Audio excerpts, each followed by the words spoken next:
India Russia കൂടിക്കാഴ്ചയുടെ വാർത്തകൾ നാം ഏവരും കേട്ടതാണ്. എന്നാൽ കൂടിക്കാഴ്ചയ്ക്ക് ശേഷം പുടിൻ ഇന്ത്യക്ക് വാഗ്ദാനം ചെയ്ത ഓഫറുകൾ നമ്മൾ റിപ്പോർട്ട് ചെയ്തപ്പോൾ അതെല്ലാം വെറുതെയാണെന്ന് പറഞ്ഞവർക്ക് വേണ്ടിയുള്ളൊരു വാർത്തയാണ് ഇന്നത്തേത്. വാർത്ത ഞാൻ വിശദമാക്കാം. പ്രിയ പ്രേക്ഷകർക്ക് പേജ് റൂട്ടിലേക്ക് സ്വാഗതം. ഒരുപാട് വലിച്ചു നീട്ടാതെ തന്നെ നേരെ വാർത്തയിലേക്ക് വരാം. മോദി പുടിൻ കൂടിക്കാഴ്ചയ്ക്ക് ശേഷം ഇന്ത്യയിലേക്ക് വരാൻ പോകുന്ന കിടിലൻ ഐറ്റം, അതെ, INS ചക്ര 3 എന്ന അന്തർവാഹിനി കപ്പലാണ് രാജ്യം ഏറ്റെടുക്കാൻ പോകുന്നത്. റഷ്യയിൽ നിന്നും ഉടൻ തന്നെ നടക്കാൻ പോകുന്ന ഡെലിവറികളിൽ ഒന്നാണ് ചക്ര 3യുടേത്.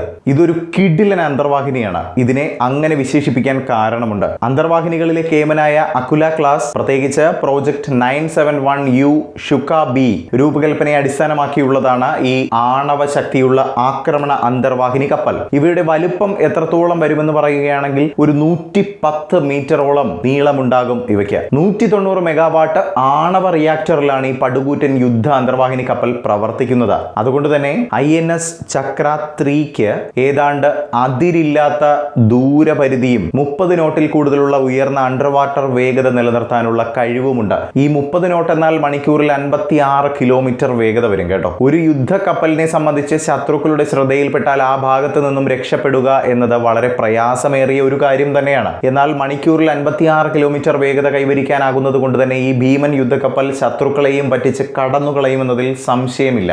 600 മീറ്റർ ആഴത്തിൽ മുങ്ങി പ്രവർത്തിക്കാൻ ഈ മല്ലന്മാർക്ക് കഴിയുമെന്നതാണ്. ഇത് നിരീക്ഷണമോ ആക്രമണ ദൗത്യങ്ങളോ നടത്തുമ്പോൾ സമുദ്ര ഉപരിതലത്തിനടിയിൽ ശത്രുക്കളുടെ കണ്ണിൽപ്പെടാതെ പ്രവർത്തിക്കാൻ അനുവദിക്കുന്നു എന്നതും മനസ്സിലാക്കേണ്ടതുണ്ട്. ചക്ര 3യുടെ രൂപകൽപ്പനയിലെ ഒരു നിർണായക വശമാണ് അതിന്റെ ആയുധശേഷി. 533 മില്ലിമീറ്ററിനും 650 മില്ലിമീറ്ററിനും ഇടയിൽ വിഭജിച്ചിരിക്കുന്ന 8 ടോർപിഡോ ട്യൂബുകളാണ് ഇതിൽ സജ്ജീകരിച്ചിരിക്കുന്നത്.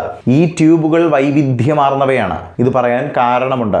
ഭാരമേറിയ ടോർപിഡോകൾ, നാവിക മൈനുകൾ, അതുപോലെ തന്നെ അന്തർവാഹിനി വിരുദ്ധ റോക്കറ്റുകൾ, ശക്തിയേറിയ കാലിബർ ക്രൂയിസ് മിസൈലുകൾ എന്നിവയുൾപ്പെടെ വിവിധ തരം ആയുധങ്ങൾ ഇതിൽ നിന്നും വിക്ഷേപിക്കാൻ കഴിയുമെന്നതും ഇതിന്റെ ഒരു പോസിറ്റീവ് സൈഡായിട്ട് തന്നെ പറയേണ്ടതുണ്ട്. മൊത്തം 40-ലധികം ആയുധങ്ങൾ ഈ അന്തർവാഹിനി വഹിക്കുന്നുണ്ട് കേട്ടോ.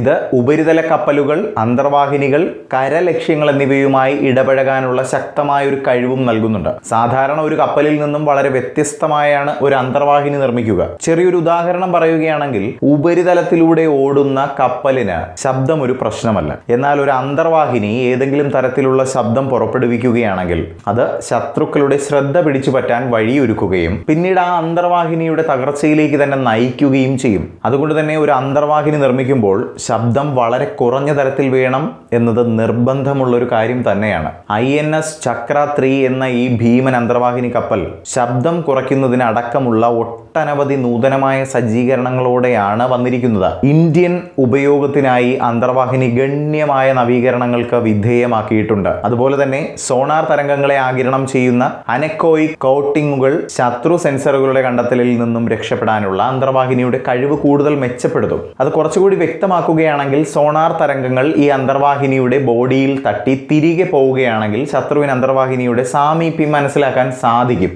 എന്നാൽ സോണാറിൽ നിന്ന് വരുന്ന തരംഗങ്ങളെ ഈ അന്തർവാഹിനി പിടിച്ചെടുക്കുകയാണെങ്കിലോ, അതായത് ഇതിൽ തട്ടി റിഫ്ലക്റ്റ് ചെയ്യാതെ ഈ അന്തർവാഹിനി തന്നെ അതിനെ പിടിച്ചെടുക്കുകയാണെങ്കിൽ ശത്രുക്കൾ അന്തർവാഹിനിയുടെ സാമീപ്യം മനസ്സിലാക്കില്ല. ആണവ ബാലിസ്റ്റിക് മിസൈലുകൾ വഹിച്ചുകൊണ്ട് ആണവ പ്രതിരോധത്തിനായി വ്യക്തമായ രൂപകൽപ്പന ചെയ്ത അരിഹന്ത് ക്ലാസ് SSBN അന്തർവാഹിനികൾ പോലെയല്ല INS ചക്ര 3. ഇതൊരു ന്യൂക്ലിയർ പവേർഡ് അറ്റാക്ക് സബ്മറൈൻ ആണ്. ഇതും വ്യക്തമായി നമ്മൾ വേർതിരിച്ച് മനസ്സിലാക്കേണ്ട ഒരു കാര്യമാണ്. റഷ്യയിൽ നിന്ന് വരാനിരിക്കുന്ന INS ചക്ര 3 വിതരണം ഇന്ത്യൻ നാവികസേനയുടെ അണ്ടർ വാട്ടർ യുദ്ധശേഷിക്ക് വളരെ നൂതനവും രഹസ്യവുമായ ഒരു ആസ്തി അവതരിപ്പിക്കുന്നു.